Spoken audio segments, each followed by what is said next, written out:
everyone, this is Balazs behind Archaeology Illustrated. I just wanted to give you a short presentation about how one of my illustration is made. I want to tell you about some of the technical aspects, some of the methodology that I use that goes into the creation of everything I do. And this particular instance, I'm going to be working on Hatzor, the Acropolis of Hatzor in the Israelite period. And I'm going to lead you through the entire process, how everything is done, how everything is made, how I create perspective, how the entire process of sketching it up and making the 3D reality of Hatzor happen on the paper. Thanks for watching. All right, so the project currently underway is Hatzor, the citadel of Hatzor, and this is stratum 8. It's probably 9th through 8th century BC. And this plan is taken from Near Eastern Archaeology, a pretty respected magazine. And I decided to create a reconstruction of this group of buildings on the Acropolis. Of course, we have the famous so-called Solomonic Gate right here that is, I guess, no longer recognized as a Solomonic city gate. According to Israel Finkelstein, is actually a 9th century city gate. But whatever the case may be, I want to create a reconstruction of this group of buildings here on the Acropolis in the Israelite period. So here is the way it's going to work. I take a position in the air right here. This is where I'm going to be hovering in the air and looking at this group of buildings from this point of view. Now, in the center of my field of vision will be this large square, this open square, surrounded by buildings. Here on the right three-quarter part of the page will be the city gate itself. Now, I started dividing my field of vision. This is my field of vision from here.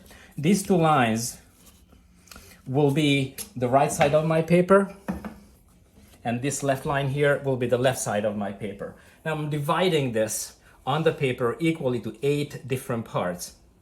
And this is the way that happens. Here they are my divisions. And so this is 13 centimeters across.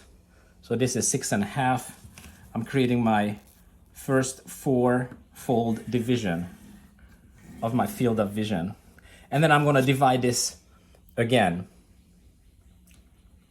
This is 6.6 centimeters, so the half of that would be 3.3, 3.3, 3.3, and another 3.3. I'm going to divide these again, so I'm going to have 8 segments of these auxiliary lines that I'm drawing. All right, so this is the satellite image that I decided on. This is the exact angle. As you see here in the upper right corner, it indicates my direction of view. So basically I'm looking at south and southwest is my direction of view. The same as here on my plan. My plan shows, here's my direction indicator, north is over here. So I'm looking at south, southwest, just like I'm looking at the satellite image, so I know that I'm looking at exactly in the right angle. So my plan is oriented south-southwest, and my actual view in Google Earth is also oriented south-southwest. So I know that my background features, the landscape features, are exactly as they are in reality according to the plan. Now, I found this image online that shows pretty much the same direction as my Google Earth, which is, it has imperfections and it doesn't show me depth of field. It only shows me actual features as they were right in front of you, but it doesn't show what it's like in reality. This actual photograph shows me what this area looks like in reality. Of course, as you see this, the Galilee slanting down into the Hula Valley, this only the tail end of it is visible here in my field of vision. So only this much is visible of what I need in my actual aerial photograph. You can see here the actual city gate that I'm dealing with here, the covered over late Bronze Age temple, and the Israelite period area in stratum 8 that has been excavated. So this is the area of concern for me. So I know that I can identify some landscape features based on this photo and based on this satellite image. I can create a mix of these two in my artwork and create a reasonably reliable and almost perfect representation of the landscape features just based on these two references that I have. All right, so where we left off earlier, based on the landscape feature that I discovered on Google, I'm realizing where I need to put my horizon line. This is gonna be my horizon line right here. This is the distant mountains of the Galilee, descending down into the Hula Valley. Now, so my horizon line is 12 centimeters from the top. And so I drew this in, and all my lines, all my parallel lines will meet somewhere on my horizon. So here comes the fun part. I want to find the position of my city gate. Where is it going to be? As you see here, this corner of the city gate is 1/4 of the distance between my central line and the line next to it. This is just 1/4 in, right? So here's my divisions. 1/4, half, 3/4. You see that? Here is my center line on my paper. I'm going to divide the same segment to 4 parts, and this way, if it's here, if my corner of my city gate is the 1/4 mark, I'm going to put my actual city gate onto the 1/4 mark. The inner part of the city gate will be just in between the line and the 1/4 mark will be like somewhere here. The other bastion of the city gate will be positioned just to the right of my halfway mark. This is my halfway mark, so my city gate, my other bastion will be right there. And finally, the right-hand side of the city gate itself, the right corner of it, will be positioned right there, about 1/3 of the way in from the next line, which is like right here. This is 1/3 in between of my two lines, my two auxiliary lines. And so this is my full scale of my city gate right here. It's gonna be positioned somewhere here. The actual gate will be somewhere in that area according to the size of the gate that's indicated here. It should be about like right there. Now, what about which direction does the city gate go in? Like away from me. So I'm realizing that the side of the city gate, in fact, is perfectly parallel, which is the reason I drew this line right here onto the line on my right-hand side, perfectly parallel with the side of my paper. Now, all lines that are parallel, all parallel lines that move away from you will meet on the horizon. So what does that mean? This is my perfectly vertical line here. My city gate sideline will meet on the horizon with the side of the paper right at this point. All the city gate lines, the moving away from me, all these lines that are parallel with one another on the plan, right? These are all parallel with each other. 1, 2, 3, 4. The side walls of the city gate will all meet together on this vanishing point right here by the side of the paper. These are my auxiliary lines. They'll be gone.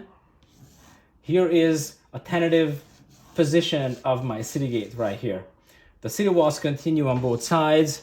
As you see here on the plan, I had a conjectural continuation of the city wall on this side that have not been excavated, but here on the left-hand side is clearly visible. It's moving in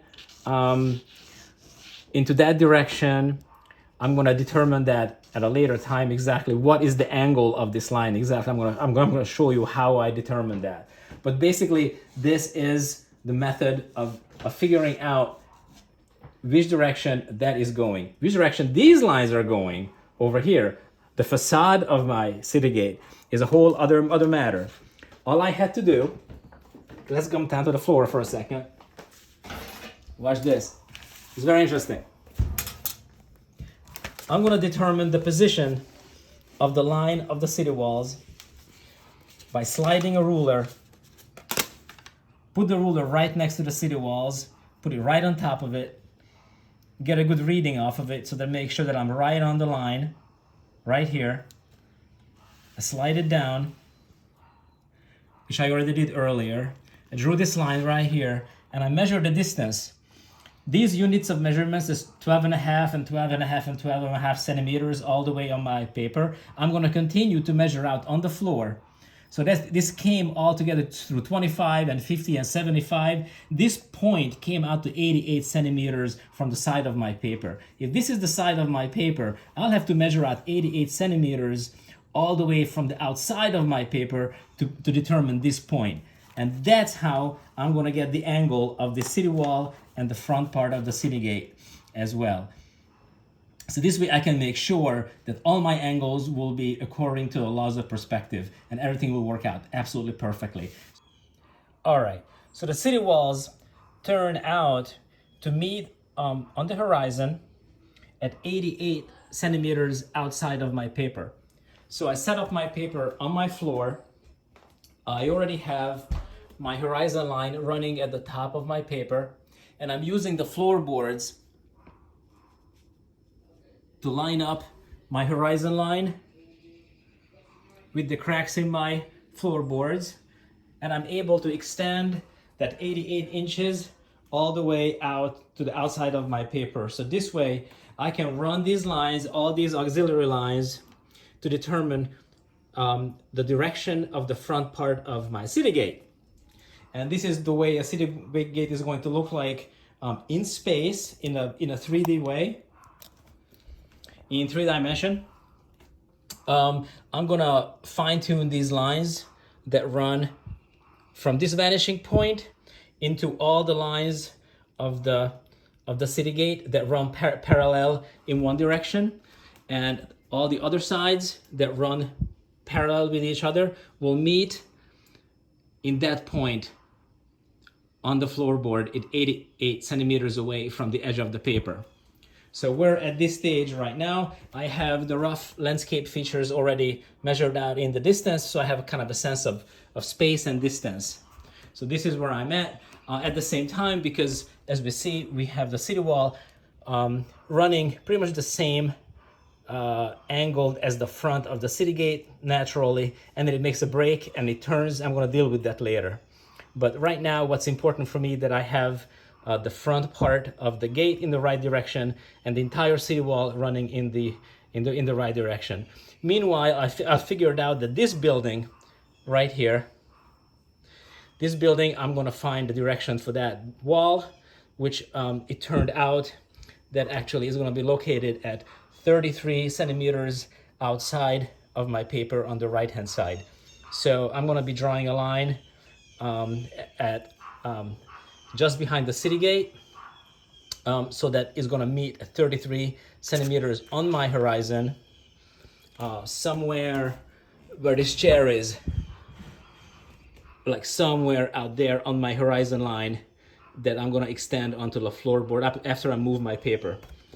And of course, the other side of the building that also run parallel, of course, it's a rectangular building, so I'm working with parallel lines.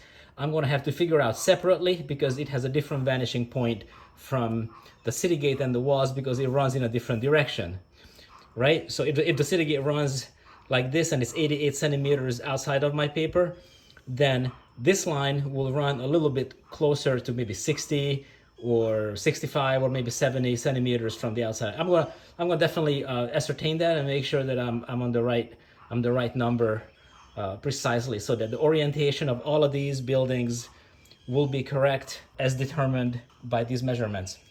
In the meantime, I drew up all my auxiliary lines. So all these directions that I'm gonna need for all these other buildings are there.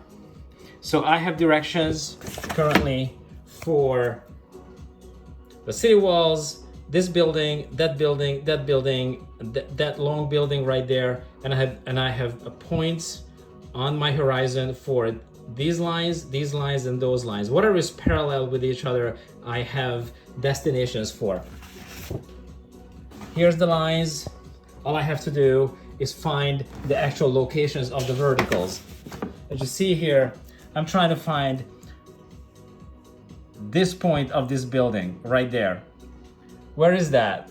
So I know that if this is my center line right here, is between that and the line next to it.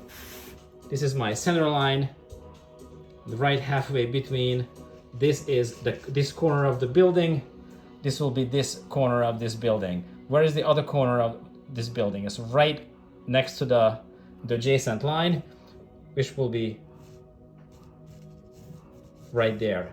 This will be the right hand side, two corners of this building. On the left hand side, the point will be somewhere in this area, which looks like it's 2/3 of the way across this segment. So I'm going to find that. 1/3, 1/3, 2/3. So the other side of the building will be right there. I have the 3 verticals of this building already. I have the city gate structure pretty much well drawn up. I drew my lines up into my vanishing point. This vanishing point is 33 centimeters outside of the paper on the horizon. That vanishing point heading in that direction is 55 centimeters going off outside on the horizon line on that side of the paper. So I'm good. Right, so everything came down to this point. All the preparations came to an end, and it's all painted up. And I think this will take care of Hatzor, the Acropolis area. The background, the landscape features are articulated as much as they are needed to be articulated. You will see that there's a very deep ravine between the city walls on the Acropolis of Hatzor and the neighboring hill. You see the houses spilling over outside of the walls. And from Assyrian relief sources, I know what the shape and height and some of the features of these bastions will be. We know that it's an arch gateway, again from Assyrian relief sources that depict Assyrian kings' military campaigns in this area. I mean, we know this is all mud brick architecture, so the drab colors that you see here are pretty much accurately reflect the color of clay and adobe building techniques that were prevalent at this time in the Middle East. Of course, everything has stone substructure. All the foundations are roughly hewn field stones. This is what you see underneath all the mud brick overstructure. So this is all mud brick buildings really, with plaster covering over the actual mud brick pieces that you can't really see because it's all plastered up.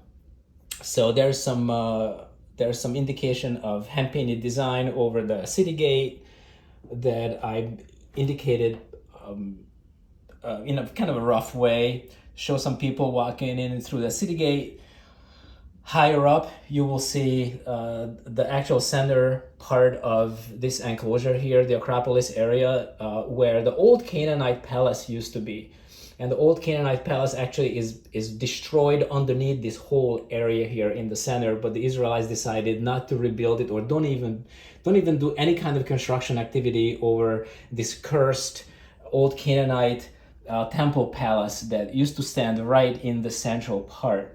Instead, they built around it, and all these government or official administrative buildings that surround the ruins of this old Canaanite palace, they are kept at a respectful distance, and all these other buildings are probably served as storage buildings, storage facilities, granaries, and administration buildings. These are all the buildings that occupy the center part of the Acropolis of Hatzor in the Israelite period. So we're looking at the 9th century, 8th century period at the height of Hatzor in the Israelite period, and that this is the final result of my efforts. Thank you for your attention.